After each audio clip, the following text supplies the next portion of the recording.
адамдарды сындырып таста. Сағындай сен саған айтап сөз көп, қоду қазақта тұра берме күтіп. Еу қазақ деген сөз қара шаш, қара көз, бізбен кездескен адам айтады: ей бобай-ей, ташты қазақтар, алға басыңда сатқанда төмелесің соғыстан. Ешқашанда қашпаңдар УВД деген жерлерге жоламаңдар. Біз қазақпыз деген сөзді ұмытпаңдар. Қазақстан сен, біз ешкімнен қорқпаймыз. Қазақстан сен, біз орамыз, батамыз. Қазақстан сен, біз тек алға басамыз. Қазақ екенімізді ертең айтамыз. Қазақстан сен, біз ешкімнен қорқпаймыз. Қазақстан сен, біз орамыз, батамыз. Қазақстан сен, біз тек алға басамыз. Қазақ екенімізді ертең айтамыз. Ей қазақтар, бізді тыңдаңдар, сыйламайтын адамдарды қырыңдар, жойыңдар. Қазақтарды сыйламаса лучше пусть грабулежит. Жаны тәтті болса, пусть побьется и дрожит. Мен сізге айтатын сөзім, қазақ тілді ұмытпаңдар. Орыстардың жаргондарын көп айтпаңдар, бірақ керек десе айтып қал. Үндемей тұрма, мен қазақпын. Маған әңгімең бар ма?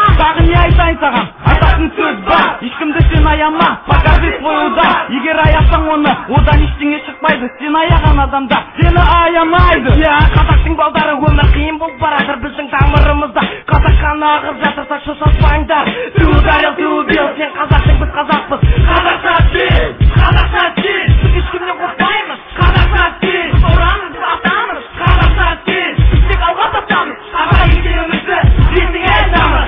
Қазақстан сен, біз ешкімнен қорқпаймыз. Қазақстан сен, біз орамыз, батамыз. Қазақстан сен, біз тек алға басамыз. Қазақ екенімізді ертең айтамыз. Йо, қазақтар, біз ортада жаныппыз, біз қазақпыз. Өте мықты халықпыз, если жить не хочешь больше, бізге хабарлап. Считай, что ты уже покойник, қазақ, алға бас. Қазақша стиль деген өте жақсы зат. ДМХ, это клан, это наш отряд. Егер сен қазақ болсаң, сен бізді түсінесің. Біз қазақпыз, оны сен білесің. Енді не айтайын сізге? Айтатын сөз жоқ.